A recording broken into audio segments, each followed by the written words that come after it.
Hello. What's up, my good people? It's a girl here, Miss Mungai, and nasema shukran sana for those who are tuning in to my channel and for always coming back to watch, like, and comment on my videos. Merry Christmas, regardless of where you are. I think we are in the month of Christmas. And so let me go direct to my point. Today, I thought of sharing with you some of the kind of a thing that when you're coming to work in GAF, you have to be ready and you have to already know that you need to know before coming to GAF. This is the point. First of all is when you come to GAF, you have a different of culture change. Na culture change sometimes inakaa inalemea watu because we are used in African way where we are Christians and kusifu and going to church. Well, coming here you might when coming here you meet with Islam, and Islam's they are Muslims. There are no churches here, so you have to adapt their habit. You have to live according to how they are living. You have to change your way of living. I think wengine watauliza sasa nitakuwa Muslim ama will I have to change to be a Muslim so that I can adapt? My beautiful babies, no. So the only thing that happens when you come here is that unakuta maybe you are covering your hairs because in Islam they believe that a woman is not supposed to be seen, and there's a kind of areas.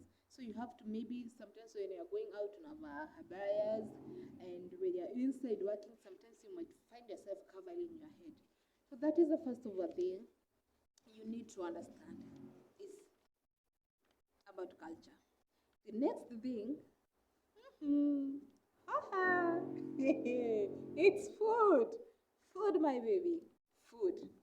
So ukikuja huku, you find like they cook different kind of food according to Africans. We are used on githeri, fufu, mokimo, ugari. But here when you come here is like everything changes and it gets you into surprise. Rice. These people are always adapted on eating rice. So rice to them is a basic food from January to January. And when they're changing too much, you find like you're eating spaghetti, macaronas, indomie. Those are the kind of food they eat, my dear, and pizzas. So sometimes there are other kind of different food. When you're eating here, you might feel like you want to vomit, you're not adapted to it, but it's going to take you time for you to get used to it. So, that is food. You have to be ready to know that you're changing, like 90% of your diet, you're changing it. You have to inherit their habit, my dears. The other thing is, oh my God, mtaweza kufanya kazi. Long time of working. You have to be ready. Long time of working, no day off, and a lot of times you might find yourself according to the house that you're going, they give you different kind of time. Maybe if a house is too busy with a lot of people, you might find yourself sleeping late times and waking early times. So unapata a capacity of sleeping, it's very small. And kulala kwako, you are not getting enough sleep. So you have to be ready for that when you're coming to GAF. And the other thing, my dear, is that you have to get lazyism. Lazyism is high here in GAF. As we all know that a black person is always not accepted too much. So unakuta kuna lazyism. Unakuta you're going to a house whereby everyone is gonna hate you because of being black, or sometimes they're gonna avoid you. Sometimes even even the kind of talking they will give you, unafeel ni kama these people don't like me just because I'm the way I am.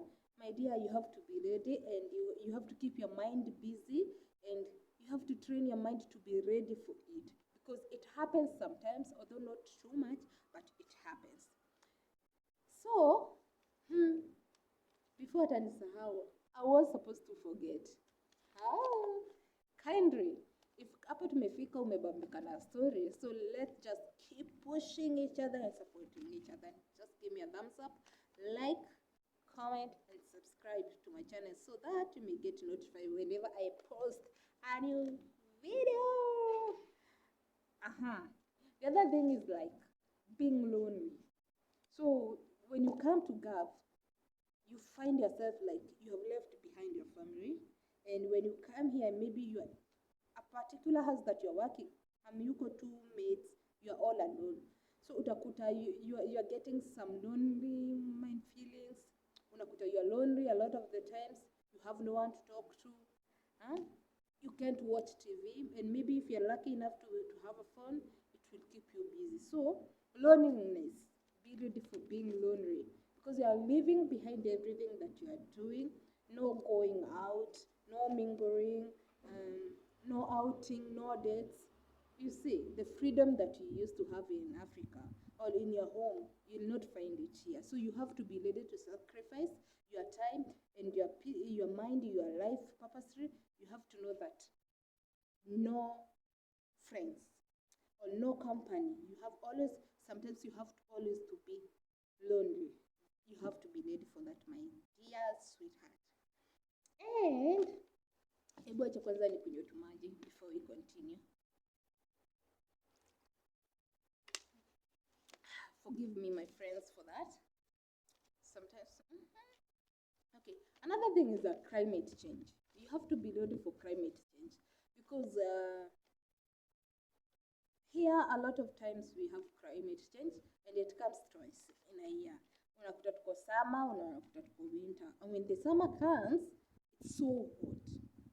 So hot whereby that you will find yourself, you are not able to bear with the hotness in this country. So unakuta imekukalia sana, you have pimples. Sometimes you cannot even dress. You feel like even the dressing, even if it's light, you feel like you're gonna be naked because it's so much hot. And another thing, tukitoka kwa summer tuingie kwa winter, kuna kuanga na outbreak ya ugonjwa. Unapata watu wanagonjeka sana. So you have to be ready when changing the climate. Unakuta sometimes mwili yako inakuwa unagonjeka. It happens a lot. So, and when it comes to winter, unakuta baridi, it's too much that you can't be able to bear. But unless you are dressed well, you'll be able to bear it. Sawa. Another thing is, a lot of the time you'll find yourself being indoors.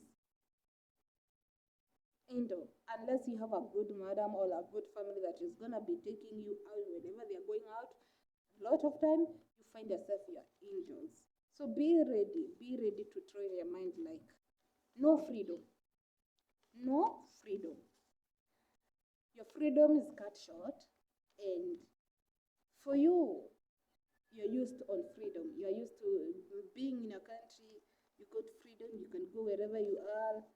My dear friend, ukiingia Gaf, hakuna freedom. All your time is focused on working. Sawa? I hope by the time utakuwa unakuja, you'll have to share this with more of your friends, and maybe at least you have a small wisdom of what you're going to meet on the other side of the world. Sawa? Kindly support me by subscribing to my channel, liking, and leaving a comment. Give me a thoughts of what you thought of my video and where to improve myself. I love you guys. See you to the next video. Ciao.